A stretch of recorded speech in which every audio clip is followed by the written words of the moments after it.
அனைவருக்கும் வணக்கம். இந்த பதிவில் நம்ம எதை பற்றி பார்க்க போகிறோன்னு தெரிஞ்சுக்கிறதுக்கு முன்னாடி மறக்காமல் நம்ம சேனலை சப்ஸ்கிரைப் பண்ணிக்கோங்க. பக்கத்தில் இருக்கிற பெல் பட்டனையும் கிளிக் பண்ணிவிட்டு ஆளுங்கிற ஆப்ஷன் கொடுத்துட்டிங்கன்னா நான் போடுற வீடியோக்கள் எல்லாமே மிஸ் ஆகாமல் நோட்டிஃபிகேஷனில் வந்துடும். இந்த பதிவு மிக மிக முக்கியமான பதிவு, அனைவரும் தெரிந்து கொள்ள வேண்டிய ஒரு பதிவு அப்படின்னே சொல்லாங்க. இப்போ நம்ம பார்க்க போகிற இந்த ஒரு பரிகாரத்தை நீங்கள் செஞ்சீங்க அப்படின்னாலே 6 நாட்களுக்குள்ளார உங்களுடைய 6 விதமான விருப்பங்கள் நிறைவேறியே தீரும் அப்படின்னு சொல்லலாம். அது எப்படிப்பட்ட விருப்பங்களாக இருந்தாலும் சரி.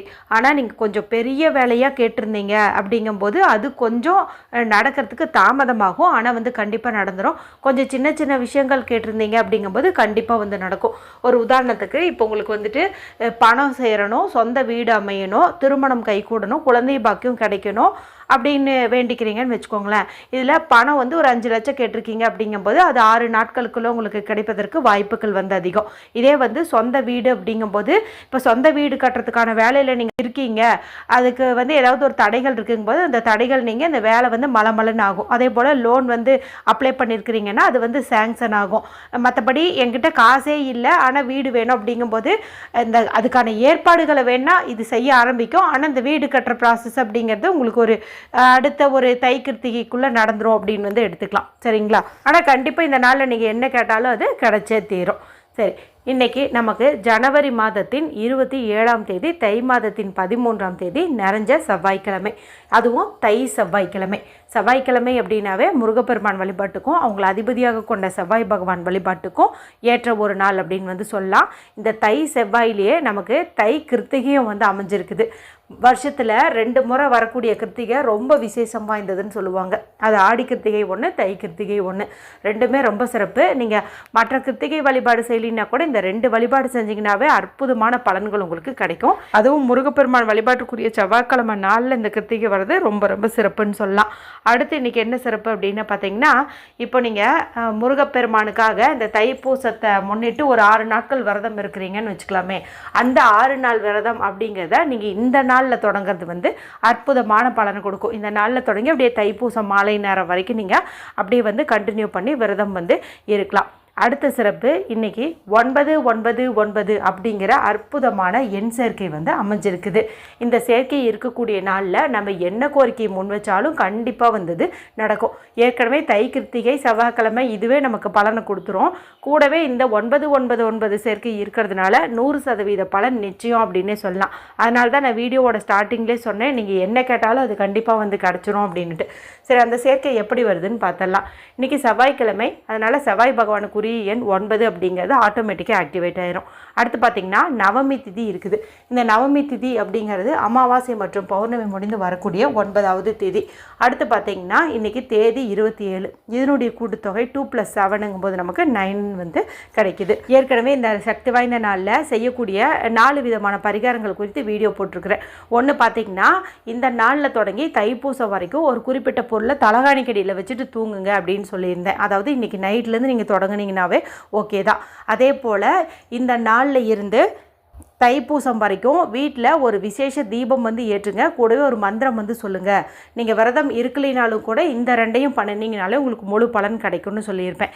அடுத்து இன்று இரவுக்குள்ளார ஒரு குறிப்பிட்ட 6 பொருட்களை வாங்கி நம்ம ஒன்றா சேர்த்து பூஜை அறையிலையோ அல்லது கிச்சன்லேயோ வைக்கும்போது நம்மளுடைய ஆயுசுக்கும் கஷ்டம் வராதுன்னு சொல்லி ஒரு வீடியோ போட்டிருந்தேன். அடுத்து பார்த்திங்கன்னா குளிக்கும் தண்ணீர் பரிகாரம் குறித்தும் ஒரு வீடியோ போட்டிருந்தேன். இவை தாண்டி இன்றைக்கி நீங்கள் காலையில் வெறும் வயிற்றில், அதாவது உணவு எது எடுத்துக்கிறதுக்கு முன்னாடி ஒரு மந்திரம் சொல்லி ஒரு டம்ளர் தண்ணீர் குடிச்சிங்கனாவே போதும், உங்களுடைய கோரிக்கைகள் நிறைவேறும்னு சொல்லியிருப்பேன். ஒருவேளை நீங்கள் ஆல்ரெடி சாப்பிட்டதுக்கு அப்புறமா தான் அந்த வீடியோ பார்த்தீங்க அப்படின்னாலுமே நீங்கள் அசைவம் சாப்பிடல அப்படிங்கும்போது தாராளமாக அந்த மந்திரத்தை சொல்லி தண்ணீர் குடிக்கலாம். சரி, இப்போ இந்த பதிவை தொடர்ந்து பார்க்கலாம். இதை நீங்கள் ராகு காலம் யமகண்டம் தவிர்த்து மற்ற எந்த நேரத்தில் வேணாலும் செய்யலாங்க. ராகு காலம் அப்படிங்கிறது செவ்வாய்க்கிழமை நாளில் மதியம் 3 மணிலேருந்து 4:30 வரைக்கும் இருக்குது. யமகண்டம் இந்த வீடியோ பார்க்கும் சமயத்தில் முடிஞ்சிருக்கும்.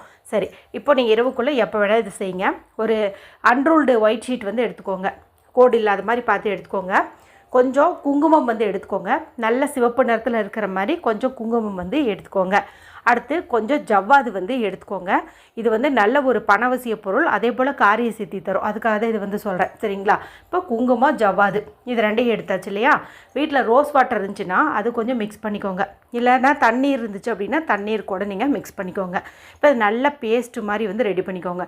ரொம்ப லிக்விட்டாகவும் இருக்க வேணாம், ரொம்ப கெட்டியாகவும் இருக்க வேணாம். ஓரளவுக்கு அப்படி தொட்டு அப்படி கையில் பசை மாதிரி ஒட்டுற மாதிரி நீங்கள் பார்த்து ரெடி பண்ணி வச்சுக்கோங்க. அடுத்து ஏதாவது ஒரு குச்சி வந்து எடுத்துக்கோங்க. ஊதுபத்தி குச்சியோ தீக்குச்சியோ இது மாதிரி ஏதாவது ஒன்று வந்துட்டு நீங்கள் எடுத்துக்கோங்க. ரெண்டு இல்லைன்னா உங்கள் விரலையே வந்து பயன்படுத்திக்கலாம். அடுத்து நமக்கு ஒரு பேனா வந்து தேவைப்படுது. அது ப்ளூ கலராக இருக்கலாம், ரெட் கலராக இருக்கலாம், ஏதாவது ஒரு கலர் பேனாவும் வந்துட்டு நீங்கள் எடுத்துக்கோங்க. இப்போ எடுத்துகிட்டு அமைதியான இடத்துல உட்காந்துக்கோங்க. யார் கூடவும் பேசாதீங்க, டிவி பார்க்காதீங்க, மொபைல் பார்க்காதீங்க. மனசை நல்லா ரிலாக்ஸ் பண்ணிக்கோங்க. நல்லா டீப் ப்ரீத் எடுத்துக்கோங்க. நார்த்து ஃபேஸிங் வடக்கு திசை பார்த்த மாதிரி உட்காந்துட்டு இப்போ அந்த பேப்பரில் அந்த குச்சியை பயன்படுத்தியோ அல்லது உங்களுடைய வலதுகையினுடைய மோதிர விரலை பயன்படுத்தியோ ஸ்டார் சிம்பிள் வந்து போட்டுக்கோங்க. அதாவது முருகப்பெருமானுக்கு உகந்த அருங்கோணம் வந்துட்டு நீங்கள் போட்டுக்கோங்க. இதில் நடுவில் ஓம் அப்படின்னு சொல்லிட்டு நீங்கள் எழுதிக்கோங்க. அடுத்து உங்களுக்கு 6 விதமான விருப்பங்கள் இருக்குது. அப்படிங்கும்போது ஒவ்வொரு விருப்பத்தையும் ஒரு வார்த்தையில் வர மாதிரி நீங்கள் இந்த முக்கோணத்தில் வந்துட்டு எழுதணும். இல்லைங்க எனக்கு பணம் மட்டும்தான் பெரிய பிரச்சனையாக இருக்குது, அது ஒன்று சால்வானாவே மற்றதெல்லாம் நான் பார்த்துக்குவேன் அப்படிங்கும்போது அப்போ பணம் தான் உங்களுடைய விருப்பம். இப்போ 6 முக்கோணத்துலேயும் நீங்கள் பணம் பணம் பணம் அப்படின்ட்டு வந்து எழுதணும். எழுதுவதற்கு நீங்கள் பேனாவை வந்து பயன்படுத்திக்கோங்க. அந்த ரெட் கலர் பேனாவையோ ப்ளூ கலர் பேனாவையோ வந்துட்டு பயன்படுத்திக்கோங்க. ஆனால் இந்த ஸ்டாரை மட்டும் நம்ம அந்த குங்குமமும் ஜவ்வாதும் கலந்த பேஸ்ட் இருக்குது இல்லையா, அதை பயன்படுத்தி தான் வரையணும். எழுதுறது வேணால் நம்ம இந்த பேனாவை பயன்படுத்தியே வந்துட்டு எழுதிக்கலாம். சரி, இப்படி வந்து எழுதி முடிச்சாச்சு இல்லையா? அடுத்தது கீழே வந்து உங்களுடைய விருப்பத்தை நீங்கள் ஒரு 6 முறை வந்து எழுதணும். இப்போ ஒரு முக்கோணத்தில் பணம் தான் எழுதியிருக்கீங்க அப்படிங்கும்போது அது எவ்வளவு பணமோ அது வந்து கிடச்சிருச்சு அப்படிங்கிற மாதிரி எழுதுங்க. 5 லட்சம் போது 5 லட்சம் பணம் கிடைத்து விட்டது, 5 லட்சம் பணம் கிடைத்து விட்டது. இதேவே வந்துட்டு நீங்கள் 6 முறை எழுதுங்க. நீங்கள் பணமும் எழுதியிருக்கீங்க, வேலையும் எழுதியிருக்கீங்க அப்படிங்கும்போது கொஞ்சம் கேப் விட்டுட்டு மறுபடியும் சீரியல் நம்பர் 1லேருந்து 6 வரைக்கும் போட்டுட்டு நல்ல வேலைக்கு எடுத்து விட்டது, நல்ல வேலைக்கு எடுத்து விட்டதுன்னு 6 முறை வந்து எழுதுங்க. அடுத்து நீங்கள் திருமணம்னு எழுதியிருந்தீங்க அப்படிங்கும்போது கொஞ்சம் கேப் விட்டுட்டு 1லேருந்து 6 வரைக்கும் சீரியல் நம்பர் போட்டுட்டு நல்ல இடத்தில் வரன் அமைந்து விட்டது, நல்லபடியாக திருமணம் நடந்து விட்டது, இந்த மாதிரி வந்துட்டு நீங்கள் 6 முறை வந்து எழுதிக்கோங்க. இப்படி நீங்கள் எத்தனை கோரிக்கை எழுதியிருந்தாலும் அதை வந்துட்டு 6 முறை வந்துட்டு நீங்கள் எழுதணும். அதாவது நடந்துட்ட மாதிரி நீங்கள் எழுதணும். அடுத்து எண்ணி 9 துவரம்பருப்பு வந்து எடுத்துக்கோங்க. இந்த துவரம்பருப்பு அப்படிங்கிறது செவ்வாய் பகவானுக்கு உகந்த தானியமாக வந்து கருதப்படுது. இன்றைக்கி 9ங்கிற எண் பார்த்திங்கன்னா அதிக லெவலில் இணைஞ்சு விட்டப்பட்டு இருக்கிறதுனால இந்த எண்ணிக்கையில் எடுத்துக்கிறது ரொம்ப ரொம்ப சிறப்பு. வீட்டில் இருக்கிறதையே நீங்கள் எடுத்துக்கலாம். இந்த துவரம்பருப்பை உங்களுடைய இடது கையில் வச்சுட்டு வலது கை கொண்டு முடிக்கிட்டு முன்னாடி அந்த பேப்பர் வந்து வச்சுருங்க. வச்சுட்டு நீங்கள் எத்தனை கோரிக்கை எழுதியிருந்தீங்கனாலும் சரி அந்த பேப்பரில் நீங்கள் என்ன எழுதியிருக்கிறீங்களோ அதை அப்படியே வந்துட்டு படிங்க. அப்படியே கையில் இந்த துவரம்பருப்பை வச்சுக்கிட்டு ஆறுமுகம் அருளிடும் அனுதினமும் ஏறுமுகமே, நேற்று கூட இந்த மந்திரம் குறித்து சொல்லியிருந்தேன். அது இந்த நாளில் சொல்கிறது ரொம்ப ரொம்ப சிறப்பு. இந்த மந்திரத்து கூட நீங்கள் வந்துட்டு ஒரு 27 முறையோ அல்லது 108 முறையோ சொல்கிறது சிறப்பு. இந்த மாதிரி வந்துட்டு பண்ணிவிடுங்க. அதன் பிறகு இந்த துவரம்பருப்பு இருக்குது இல்லையா, இதை வந்துட்டு நீங்கள் பறவைகளுக்கோ எறும்புகளுக்கோ வந்து தானமாக போட்டுருங்க. இந்த பேப்பரை நீங்கள் மடித்து பூஜை அறையிலையோ கபோர்ட்லேயோ வச்சுருங்க. இந்த நாளில் தொடங்கி டெய்லியும் நைட்டு தூங்குறதுக்கு முன்னாடியோ அல்லது காலையில் எழுந்த உடனேமோ இந்த பேப்பரை எடுத்து அந்த எழுதின கோரிக்கையெல்லாம் மறுபடியும் நீங்கள் ஒரு முறை வந்து படிங்க. இது வந்து தைப்பூசம் வரைக்கும் அப்படியே இருக்கட்டும். இப்போ தைப்பூசம் முடிஞ்சதுக்கு அப்புறமா நம்ம இந்த பேப்பரை வந்துட்டு ஒரு விளக்குலையோ மெழுகுவத்திலையோ காட்டி எரிச்சிட்டு அந்த சாம்பலை வந்து வெளியில் ஊதி விட்டுடலாம். கண்டிப்பாக நான் இந்த வீடியோவில் ஸ்டார்டிங்கில் சொல்லியிருந்தேன் பாருங்கள், சின்ன சின்ன விருப்பமாக கேட்டிருந்தீங்கும் போது இந்த 6 நாளுக்குள்ளே கண்டிப்பாக நடந்துடும். கொஞ்சம் பெரிய பெரிய விஷயமாக கேட்டிருந்தீங்க, இப்போ குழந்தை பாக்கியம்லாம் கேட்டிருந்தீங்க அப்படிங்கும்போது இது குழந்தை பிறக்கிறதுக்கு 10 மாதம் வந்து ஆகும். இப்போ ட்ரீட்மெண்ட் எடுத்துட்டு இருக்கிறீங்கும்போது அது வந்து இந்த 6 நாளுக்குள்ளார உங்களுக்கு பாசிட்டிவான ரிசல்ட்டை வந்து கொடுக்கும். இந்த மாதிரி கண்டிப்பாக ஏதாவது ஒரு வகையில் உங்களுக்கு பலன் அப்படிங்கிறது வந்து நிச்சயம் அப்படின்னே சொல்லலாம். கண்டிப்பாக எல்லாருமே இதை செஞ்சு பலனடையுங்க. வீடியோ பிடிச்சதா மற்றவங்களோடையும் ஷேர் பண்ணுங்கள், லைக் பண்ணுங்கள். மற்றும் ஒரு பயனுள்ள பதிவில் உங்களை சந்திக்கிறேன். நன்றி, வணக்கம்.